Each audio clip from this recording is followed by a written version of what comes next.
Pinterest again. Let's find a foot model to analyze the structure of the foot and sketch the figure. I scroll down the page to find a good model.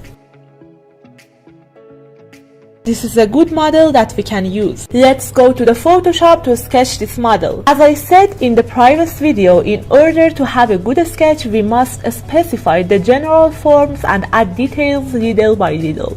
The ankle is a joint, so we draw a circle based on the previous video. By using diagonal line and triangular shape, we define the generalities of the model. To recognize the forms correctly, you can look at different models for a few minutes and try to recognize the general forms in your mind. Over time, this exercise will strengthen your mind and help you to analyze the sketch model quickly. Now that we have identified the general forms, let's go to sketch. Due to the simplicity of the form, we start by drawing the left leg.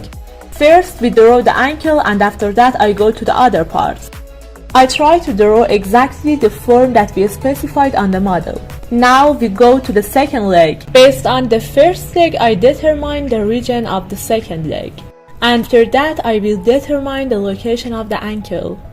Now, based on the ankle, we will add the rest of the parts. If you reduce the hand pressure while drawing the initial lines, drawing pale line will help you to correct if there is a mistake in the drawing. After drawing the initial lines, we go to the details. In order for the sketch to gain depth, in the next step we use bolded line to add details. In a sketch, this is called adding linear values. This helps to show the bump and depression in the 2D screen, which can be paper or tablet. We will come again to draw the fingers. First of all, we will define the joint and then complete the fingers. Finally, after completing the initial lines, I fade the sketch. And by drawing bold line, adding details such as nail and lines on the fingers, I complete the sketch of the figure.